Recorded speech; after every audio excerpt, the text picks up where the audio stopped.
오늘 불안정함을 견디는 사랑이라는 제목으로 말씀 전하도록 하겠습니다. 가정의 달 5월입니다. 내일이 어린이날이고요. 또 어버이날, 또 스승의 날도 있습니다.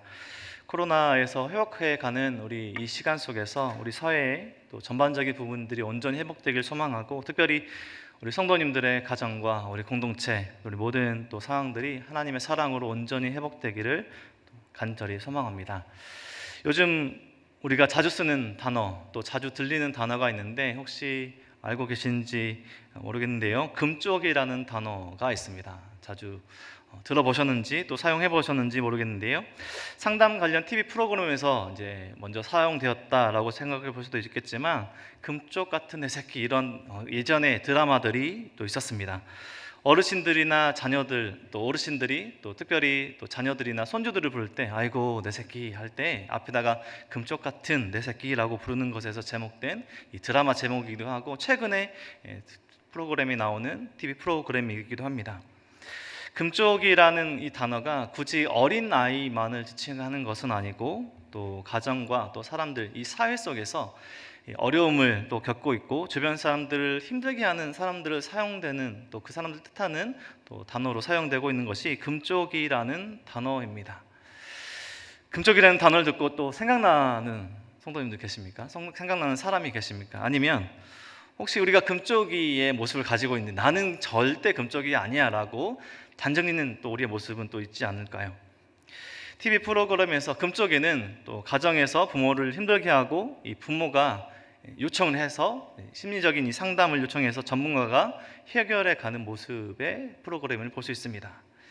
이제 TV 프로그램이라서 상당히 연출된 부분도 있을 것이고, 또 드라마틱하게 변화되도록 이런 부분들이 있을 수는 있으나, 보통 TV 안에서도 이 아이들의 모습을 보면 물건을 부수기도 하고요, 부모님의 말은 당연히 안 듣고 어머니를 때리기도 하고, 이런 가정에서 어렵게 또 부모님들 하는 우리 주위에 있을 법한, 또는 우리 가정에서 겪고 있는 상황과 비슷한 것 같아서 동감하는 마음으로 이 프로그램을 보시는 분도 계실 것입니다. 금쪽이, 오늘 본문은 성도님들도 잘 아시는 돌아온 탕자의 이야기입니다. 오늘 본문에 금쪽이가 등장합니다. 금쪽이가 누구냐? 당연히 돌아온 탕자라 이야기 주인공인 둘째 아들만 생각하시겠지만, 본문을 처음부터 끝까지, 오늘 잃어버린 아들에 대한, 돌아온 아들에 대한 본문을 처음부터 끝까지 살펴보면 오늘 금쪽이가 하나가 아니라 둘이라는 것을 알 수 있습니다. 오늘 함께 읽진 않았지만 이 전체의 이야기를 보면 말 안 듣고 밖에서 나가서 방황하는 둘째 아들인 금쪽이가 있고, 말은 잘 듣는 것 같으나 아버지의 말을 전혀 듣지 않고 분노하는, 집에서 방황하는 첫째 금쪽이도 있는 것을 볼 수 있습니다. 오늘 본문은 14장에서부터, 누가복음 14장에서부터 말씀하신 예수님께서 하나님의 백성의 길, 하나님의 백성이라면 이런 정체성에 관해서 말씀하신 가르침에 대한 본문이 이어지고 있는 비유로 말씀하신 가르침의 본문입니다. 계속해서 예수님께서 비유로 말씀하시는데, 특별히 15장에서는 예수님께서 버림받은 자들, 잃어버린 자들에 대한 세 가지 비유의 말씀이 있는 것을 알 수 있습니다.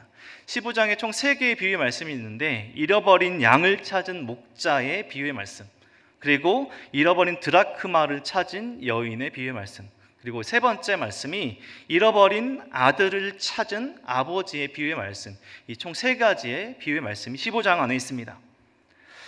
돌아온 탕자, 잃어버린 이 아들에 대한, 아버지에 대한 말씀이 세 번째, 3가지 비유 중에 세 번째, 마지막 비유의 말씀입니다.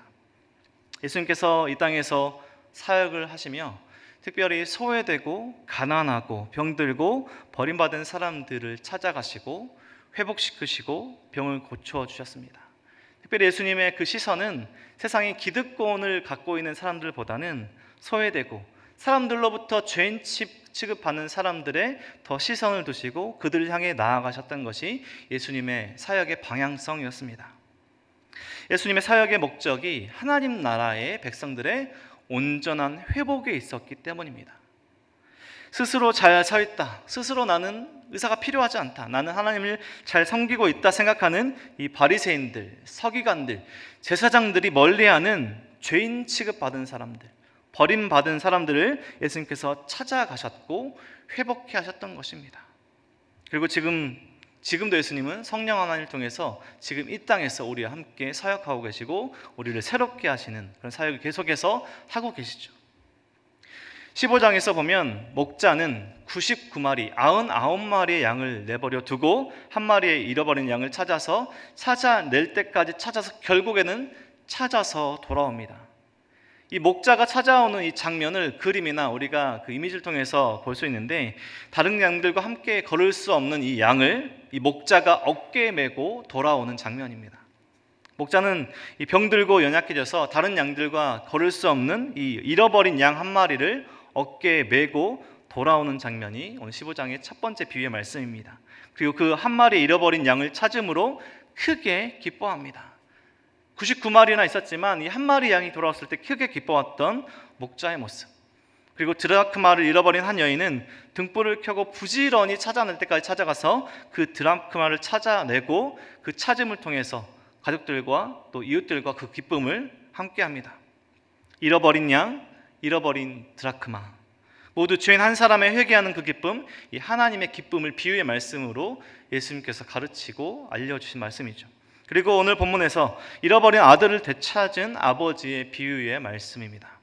죄인 한 사람의 회복, 이 죄인 한 사람의 회개가 얼마나 큰 기쁨인지, 우리가 회복해야 할 것은 무엇인지 가르쳐주신 예수님의 비유의 말씀입니다.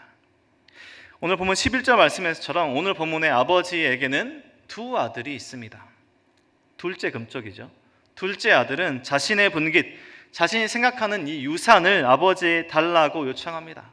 참 예의 없는, 살아계신 아버지께 내가 받을 유산을 주십시오 하고 아버지에게 달라고 요청을 하고 그 재산을 받아가지고 먼 나라에 가서 그 재산을 다 탕진합니다. 재산을 가지고 우리가 달란트의 비유의 말씀처럼 그 재산을 가지고 재산이 증식되었다, 재산을 많이 얻어서 거부가 돼서 돌아왔다, 이런 말씀이 아니라 허랑방탕하게 돈을 다 탕진하고 거의 굶어 죽을 때까지 이르는 이 둘째 아들의 모습입니다. 일을 구했는데 돼지치는 일까지 구해야 되는 그런 상황입니다. 돼지치는 일을 하면서도 양식이 없어서, 먹을 것이 없어서 돼지들이 먹는 쥐염 열매를 먹으려고 하는데 그것조차도 주는 사람이 없어 거의 아사 직전에 이른 상태가 둘째 금쪽이, 둘째 아들입니다. 돼지고기는 유대인들이 극도로 부정하게 여기는 그런 동물입니다. 둘째 아들이 오늘 본문에서 돼지를 치는 일을 했다는 것은 지금 어떤 상황을 보고 있는가? 자신의 동족들인 유대인들과 함께 하지 못하고 이방인들과 함께 살고 있음을 보여주는 그 내막적인 상황이기도 합니다.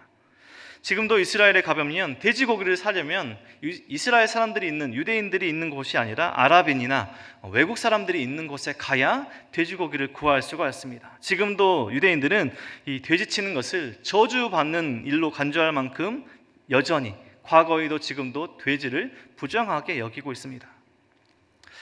집을 떠난 이 둘째 금쪽이, 이 둘째 아들의 생활, 정말 참혹하고 비참한 둘째 아들의, 이 막내 아들의 생활입니다. 이방인들에 의해 고용되고 돼지를 치고 돼지들과 함께 살아가며 돼지들의 이 먹이조차 먹을 수 없을 만큼 정말 비참하고 참혹한 현실의 둘째 아들의 상황입니다. 그런 둘째 아들이 오늘 본문에서 마침내 회개하는, 그리고 돌아오는 장면이 오늘 본문이죠. 그리고 돌아온 탕자의 그런 이야기들이 연결되고 있는 것이죠. 우리가 함께 읽었던 17절 말씀, 스스로 돌이켜. 18절에 내가 하늘과 아버지께 죄를 지었사오니, 스스로 돌이켜 내가 하늘과 아버지께 죄를 지었다. 많은 상황 속에서 이 둘째 아들이 이제 정신을 차렸던 모양입니다. 정신을 차리고 보니 자신의 죄가 육신의 아버지뿐만 아니라 하늘, 즉 하나님께도 큰 죄였음을 깨닫고 회개함을 볼 수 있습니다. 스스로 돌이켜 돌아왔다. 둘째 아들의 죄는 유대인들의 율법으로만 봐도요, 돌에 맞아 죽어 마땅한 둘째 아들의 죄였습니다. 아직 살아계신 아버지께 유산을 요청하고 매우 재질이 좋지 않은 그 죄, 아들이 불순종했을 때 돌로 치라라는 율법 안에서 돌로 침을 당해서 죽임을 당해도 마땅한 이 둘째 아들의 그 죄악 속에서 그 재산을 가지고 거부가 되어서 돌아와도 그 모든 죄악들 용서될까 말까 할 텐데 허랑방탕하게 다 탕진한 그 아들의 죄는 돌에 쳐죽임을 당해도 마땅한 그런 삶이었습니다. 그런데 둘째 아들은 모든 것을 잃고 굶어 죽을 상태가 되어서야 자신의 죄를 깨닫게 됩니다. 죄를 깨닫고 무엇을 깨달았나? 자신이 지금 살 수 있는 유일한 길은 아버지에게로 돌아가는 것임을 깨달았던 것입니다. 지금 거의 죽게 되었을 때 생각나는 사람이 바로 아버지였던 것이죠. 내가 거의 죽게 되었는데 아버지께로 돌아가면 내가 살 수 있겠구나. 내가 살 수 있는 길이 유일하게 아버지께로 돌아가는 길인 것을 깨닫게 되었고 자신의 죄를 보게 되었던 것이죠. 아버지에게로 돌아가며 자신의 이전 삶을 돌아봤을 때 자기의 분깃을 요청하고 재산을 요청할 때와는 전혀 다른 이기적인 마음이 아니라 겸손한 마음, 가난한 마음이 되어 아버지에게로 돌아가는 오늘의 장면입니다. 아버지 아들로서가 아니라 아버지의 종으로서 품꾼의 하나가 되리라. 그리고 그것을 말할 것을 생각하며 모든 것들을 돌아가는 그 일을 시작하게 됩니다.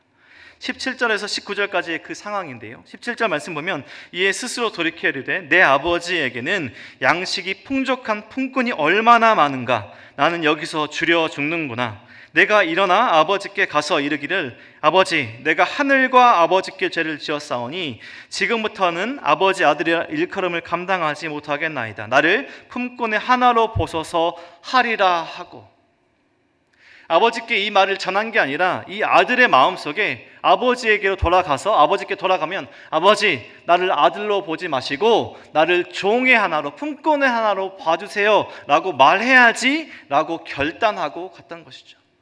후에 이 이야기까지, 이 말까지는 전하지 못합니다. 왜요? 아버지가 그 말을 듣지 않죠. 바로 용서하시니까. 20절 말씀에 이 생각을 하고 이 결단하고 바로 일어나서 아버지께로 돌아갑니다.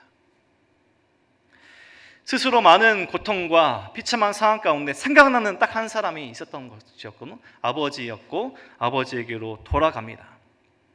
만약에 이 아들이 생각만 했다면, 내가 아버지께 돌아가면 아버지께 용서를 구하고 내가 아버지의 품꾼으로 살리라 생각하기만 하고 그냥 돼지 우리 안에 머물러 있었다면, 돼지 먹이조차 먹지 못하는 그 상황 가운데 있었다면 오늘의 잃어버린 아버지의 사건은 등장하지 않았을 것입니다. 그런데 이 생각만 한 것이 아니라 결단을 하고 20절 말씀에서처럼 일어나서 아버지에게로 돌아갑니다. 후회만 한 것이 아니라 아버지에게로 돌아가는 실천을 하게 되었던 것이죠. 이 말씀이 회개와 우리가 계속해서 말씀에 연결되는 것은 우리가 살아가면서 우리가 지은 죄, 우리가 깨달은 잘못들이 있을 때 우리는 단순히 후회하려고 할 때가 있습니다. 단순히 그때 잘못했구나, 이때 이렇게 했었어야지, 이렇게 할 걸 이라는 후회함으로만 남아있을 때가 있는데, 우리의 진정한 회개의 방향성은 그 후회함을 넘어서서 돌아감으로 가야 된다는 오늘의 그 깊은 뜻까지 있는 오늘의 말씀이기도 하죠. 둘째 아들이 일어나서 아버지께로 돌아갑니다. 여러분들이라면 여러분들의 재산을 가지고 다 방탕하게 다 날리고 돌아오는 자녀가 아니더라도 여러분들의 주변의 친구, 사람들을 어떻게 바라보고 기다리고 있을까요? 여러분들의 자녀가 여러분들의 재산을 가지고 먼 나라에 갔습니다. 물론 우리 성도님들은 그렇게 했을지라도 자녀를 기다리는 마음이 있겠지만, 보통의 연결되는 흐름 속에서는 자신의 모든 것들, 또 재산을 가지고 간 아들을 또 분노하고 화내는 마음도 부모의 마음속에는 분명히 있었을 것입니다. 일어나서 집으로 돌아가는 그 아들의 모습을, 집으로 돌아갔는데 아직도 도착하려면 집이 멀리 거리에 떨어져 있었습니다. 오늘 장면에서 멀리서 아들이 돌아오는데 이 아버지의 그 모습을 보여주고 있습니다. 멀리 아직 아들이 저 희미하게 보이는 아들을 보고 달려가 맞이하는 감동스러운 장면, 잃어버린 아들을 맞이하는 이 아버지의 장면을 보게 되는 것이죠. 자신의 재산을 탕진하고 허랑방탕한 이 방황하는 삶을 마치고 돌아온 둘째 아들을 아버지께서 안아주시고 입을 맞추고 반갑게 맞이합니다. 잔치를 벌려주십니다. 그리고 이전에 이 둘째 아들이 생각했던, 자신이 결단했던 것들을 말을 하기 시작하죠. 둘째 아들은 아버지 잘못했습니다. 하나님께도 큰 죄를 지었습니다. 저는 아버지의 아들이라 부를 자격이 없습니다 라고 말합니다. 그리고 이전에 생각했던 아버지 저를 품꾼의 하나로 써주세요, 나를 종의 하나로 써주세요, 이렇게 말을 하려고 하는 그 찰나에 그 말을 아버지가 끊으시죠. 21절 말씀에 아들이 이르되 아버지 내가 하늘과 아버지께 죄를 지었사오니 지금부터는 아버지의 아들이라 일컬음을 감당하지 못하겠나이다. 여기까지 하고 이 뒤에 결단했던 아들의 그 생각이 더 있었죠. 아버지 저를 품꾼의 하나로 써주세요 라고 결단해야지, 그렇게 말해야지 라고 했던 그 생각을 실천하지 못하죠. 바로 22절 말씀에 아버지가 종들을 부르고 종들에게 이르되 제일 좋은 옷을 꺼내다가 입히고 손에 가락지를 끼우고 발에 신기라. 그리고 살찐 송아지를 끌어다가 잡으라. 우리가 먹고 즐기자.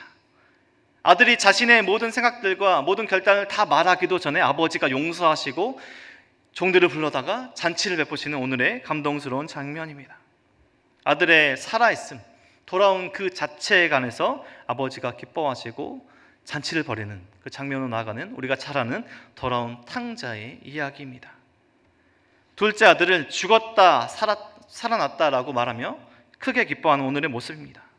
자신의 지위, 주변의 시선, 큰아들조차도 지적하는 잃어버린 그 재산들, 그 모든 것들보다 중요한 것은 아버지에게 가장 소중했던 것이 무엇인지 보여주는 오늘의 장면이죠. 아버지에게 가장 소중했던 것은 다른 재산과 다른 것들이 아니라 둘째 아들 그 자체였던 것이죠. 24절 말씀에 이렇게 고백합니다. 이 내 아들은 죽었다가 다시 살아났으며 내가 잃었다가 다시 얻었노라. 그들이 즐거워하였더라. 아버지는 둘째 아들을 용서하고 사랑합니다. 끝까지 포기하지 않으시고 기다렸던 것이죠. 그 기다림이 있었기에 아직 멀리서 오는 그 아들을 맞이하러 버선발로 나가 안고 또 맞추고 잔치를 베풀었던 아버지의 모습입니다. 둘째 금쪽이, 둘째 아들이 돌아왔습니다. 근데 오늘 본문 이하에 보면 둘째 금쪽이가 돌아오자 이번에 첫째 금쪽이가 분노합니다. 동생이 돌아왔습니다. 아버지의 아들이기도 하고 자신의 사랑하는 동생이 돌아왔는데 이 첫째 아들이, 큰아들이 분노하는 그 이하의 오늘 본문입니다. 첫째 아들은 돌아온 둘째 아들을 동생으로 여기지 않습니다. 오늘 첫째 아들에 관한 자세한 말씀 나누진 않겠지만 아버지에게 분노하며 대답합니다. 아버지의 이 잔치 베품을 분노하며 아버지라 부르지도 않고 이야기를 오늘 본문에서 또 시작합니다. 30절 말씀 보면 돌아온 둘째 아들을 내 동생이 아니라 이 아들로 부르고 있습니다. 30절 말씀 보면 이 아들이 돌아오매 송아지를 잡으셨습니까? 아버지에게 분노합니다. 자신의 동생을 이 아들로 부르며 아버지가 용서한 둘째 아들, 자신의 동생을 용서하지도 않고 아버지의 모든 상황들을, 그 명령들과 잔치를 분노하는 이 첫째 아들, 큰아들의 모습입니다. 아버지의 용서, 아버지의 그 사랑에 첫째 아들은 분노하고 있습니다. 오늘 본문의 두 금쪽이, 둘째 아들은 문제가 해결되는 것을 볼 수 있고요, 첫째 아들은 그 문제를 드러내지 않고 해결되지 않은 채 열린 결말로 15장이 마무리되는 그 흐름을 볼 수 있습니다. 돌아온 탕자 이야기, 우리가 너무나 우리에게 익숙한 이야기입니다. 아들이 허랑방탕한 삶을 돌아와서 용서하고 아버지의 사랑으로 품어준 이야기. 아, 그래, 아버지의 사랑이고 그 허랑방탕한 사람을 용서한 아버지의 사랑이 크지. 우리가 보통 이렇게 잘 아는 이야기입니다. 집을 떠나 허랑방탕한 삶을 살아온 돌아온 둘째 아들, 그리고 집에 있지만 아버지의 용서에, 아버지의 사랑에 분노하는 첫째 아들, 그리고 두 아들 모두를 사랑하시는 아버지. 우리는 둘째 아들의 모습에서, 그리고 첫째 아들의 모습에서도 우리의 모습을 발견합니다. 하나님께서 말씀하시지만, 깨닫게 하시지만 늘 불순종하고 내 생각대로, 내 마음대로 살려고 하는 둘째 아들의 모습에서 우리의 삶의 모습을 보게 됩니다. 그리고 우리는 아버지의 용서를 용서하지 않는, 아버지의 사랑을 용서하지 않는 첫째 아들에게서 우리의 모습을 보게 됩니다. 교회 공동체 안에, 교회 안에 섬기고 봉사의 자리에 있으면서 직분자의 자리에 점점 더 나아가고 교회에 익숙하게 살아가면서 그렇지 않은, 예배의 자리에 오지 않은 것 같은, 또 섬기는 자리에 나오지 않은 사람들을 비난하고 높아진 마음으로 살아가는 우리의 모습도 보게 됩니다. 여러 이유들로 떠난 우리 교회 성도들에게 무관심한 우리 큰 아들과 같은, 첫째 아들과 같은 모습도 우리에게 보게 됩니다. 그리고 아버지의 사랑을 더 크게 보게 됩니다. 오늘 본문 잃어버린 아들의 비유의 말씀은 비유의 말씀의 주인공은 돌아온 탕자도, 그리고 집에 있는 첫째 아들도 아닌 잃어버린 아들을 찾은 아버지와 아버지의 그 사랑이 오늘 그 주인공이자 그 주된 이야기입니다. 아버지는 둘째 아들의 불안정함, 욕심, 허랑방탕함, 죄범함, 그 모든 것을 품어주시고 용서하셨습니다. 첫째 아들의 잘못도 용서하십니다. 동생을 향한 분노, 아버지의 용서를 인정하지 않은 그 강팍한 마음, 첫째 아들로서 그 모든 것들을 자신이 누려야 한다는 그 이기심. 하반절의 말씀을 보면 첫째 아들에게 아버지께서 너는 항상 나와 함께 있으니 내 것이 다 네 것이다 라고 말씀하시죠. 둘째 아들은 품어주시고 첫째 아들에게 내 모든 것들, 나와 항상 함께 했으니 나의 모든 것이 너의 것이다 라고 말씀하신 것이죠. 두 아들의 불안정함을 품고 사랑하는 아버지의 사랑을 통해서 오늘 본문을 통해서 우리의 삶을, 우리의 신앙을, 우리의 삶의 모습을 되돌아봅니다. 우리는 오늘 말씀처럼 우리 주변의 사람들을, 우리 주변의 불안정함을 얼마나 품어주고 이해하며 사랑하며 살아가고 있을까요? 저는 최근에 한 아이의 이름을 두고 제 마음속에 두고 기도하고 있습니다. 물론 저희 기도 제목들 속에는 많은 분들이 계시는데 그 중에 최근에 저는 한 아이의 이름을 두고 최근에 기도하고 있습니다. 제가 이전에 사역했던 이 사역제에서 유년부 때 담당하던 그 아이의, 그 친구의 이름입니다. 유치부 때부터 유년부에 와서 토요학교 주일에도 오고 유년부에 활동을 많이 해서 교회 오는 걸 좋아하고 예배도 잘 드리던 아이였습니다. 그런데 얼마 전에 그 아이의 어머니의 이름이, 성함이 제 핸드폰에 찍히는 날이 있었습니다. 제 핸드폰에 여전히 집사님으로 남아있던 지금의 권사님의 전화를 받았습니다. 지금 그 친구가 중학생이 되었는데 그 아이가 최근 방황하고 있다고 기도 요청을 해오셨습니다. 집을 나가고 경찰서를 가야 하고 지금 어찌어찌 해서 집에 잡아두고 있지만 불안하시다는 말씀이었습니다. 그러던 중에 이 얘기를 나눠보다가 유년부 때 이야기를 그 아이가 했고 제 이름을 거론하더라. 그래서 목사님의 이름이 생각났고 제가 한번 만나줄 것을 요청하시는 전화였습니다. 아직 그 아이의 상황과 모든 여건들이 정리되고 해결되지 않았기 때문에 뭐라 말씀드리기 어렵고 현재 진행형이라서 제가 더 이상 언급드리진 않겠지만 그 아이의 상황과 오늘의 본문을 제가 그 아이를 생각하며 준비하는 것은 아니었지만 오늘 본문을 준비하며 또 말씀을 준비하며 그 아이의 상황들과 또 우리 주변의 상황들, 또 제 주변의 관계들 속에서 이런 기도함이, 사랑함이 필요한 많은 순간들을 보게 되었습니다. 잃어버린 아버지를 찾은 아버지를 보면서 저에게 그리고 이 시대에 필요한 것이 무엇인지 한 번 더 묵상하게 되었습니다. 이 시대 부모에게 그리고 우리 성도들에게, 하나님의 백성들에게 필요한 것이 무엇인지 정답은 알고 있지만 실제적으로 우리가 어떻게 더 말씀대로 살아야 할지 더 생각하게 되었습니다. 요즘 우리 시대에 우리는 다른 사람들의 불안정함을 쉽게 견뎌주지 않습니다. 잘하지 못할 때 우리는 쉽게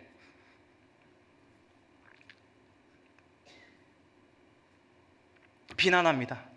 해내지 못할 때 우리는 쉽게 다른 사람들을 정죄합니다. 왜 저렇게 하지 못할까? 왜 저렇게만 할까? 하지만 하나님께서 오늘 본문을 통해서 그리고 성경 전체를 통해서 우리에게 말씀하십니다. 하나님의 사랑은 우리의 불안정함을 품어주시고 그 불안정함을 견뎌주시는 이심을 깨닫게 하시는 하나님이십니다. 자녀들은 부모의 사랑 안에서 불안정할 기회가 있어야 합니다. 우리 자녀들 불안정하죠. 우리 어른들은 안정합니까? 우리 남편들은 안정합니까? 아내들은 안정합니까? 자녀들은 부모의 사랑 안에서 그 불안정할 기회를 얻고 그 불안정함을 통해서 오늘 둘째 아들처럼 그 실패와 잘못과 실수를 통해서 성장하고 자라갈 기회가 있어야 합니다. 부모의 사랑이라는 울타리가 없는 아이들에게는 불안정할 기회조차 없는 것이죠. 우리 성도들의 신앙도 마찬가지입니다. 우리 성도들의 불안정함을, 신앙의, 믿음의 불안정함을 견뎌주는 누군가 있을 때 성장할 수 있습니다. 다락안의 순원분들의 불안정함을 견뎌주고 함께 울어주고 함께 기도하는 순장님들, 함께 기도하는 순원분들이 있을 때 그 어려운 시간을 지날 수 있습니다. 둘째 아들이 겪었던 그런 비참함까지는 아닐지라도 삶이 무너지는 것 같은 그런 불안감 속에서 우리가 봤을 때 그저 교회를 나오지 않고 다락에 나오지 않은 것 같은 그런 상황 속에서 그 깊은 내막과 그 어려움들 속에서 그 불안정함을 품어줄 그 누군가가 있을 때 성장하고 다시 한번 믿음과 공동체로 나올 수 있는 기회를 얻을 수 있는 것이죠.